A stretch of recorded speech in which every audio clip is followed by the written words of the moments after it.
Bharat Bangladesh match নিয়ে মাতামাতি বরাবরই।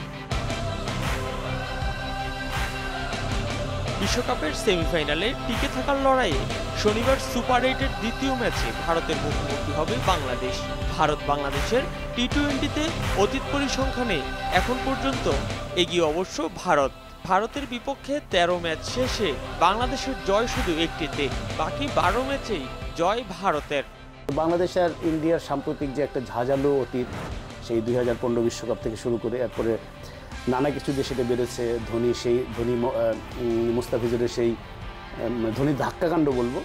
তারপর আপনার 2016 টি-20 ওয়ার্ল্ড কাপ, যেটা আরেকটা টি-20 ওয়ার্ল্ড কাপ, সেটার স্মৃতি হয়তো মনে পড়াটা সবচেয়ে স্বাভাবিক। 2016 সালে ব্যাঙ্গালোরে টি-20 ওয়ার্ল্ড কাপে বাংলাদেশ ইন্ডিয়াকে প্রায় হারিয়ে দিয়েছিল। 3 বলে 2 রান দরকার। ওই ম্যাচ বাংলাদেশ কীভাবে হেরেছিল এটা আজ পর্যন্ত আমার মাথায় ঢুকে নেই। এবং যারা ক্রিকেট ফলো করেন, ক্রিকেট দেখেন এবং কি বলবো, যে ক্রিকেটের অনেক গৌরবময় অনিশ্চয়তা নিয়ে এত রকম কাব্য হয়েছে, এগুলো সব কিছুর সঙ্গে পরিচিত, তাদের কাছে ওই ম্যাচটা এখন পর্যন্ত দুর্বোধ্য লাগে। তো বাংলাদেশ ইন্ডিয়া ম্যাচ আমি বলবো যে নিরপেক্ষ দর্শকের দৃষ্টিকোণ থেকে বাংলাদেশের দর্শকরা চাইবেন বাংলাদেশ জিতুক, ভারতের দর্শকরা চাইবেন ভারত জিতুক। নিরপেক্ষ দর্শকের দৃষ্টিকোণ, নিরপেক্ষ কেমন হওয়া যায় আমি জানি না এর ভিতরে।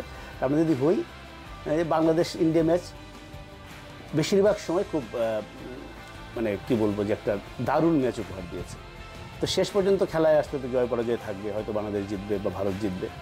তো আমার ধারণা একটা ভালো ম্যাচ হবে, সেই ম্যাচটা দেখার অপেক্ষায় আমি আছি।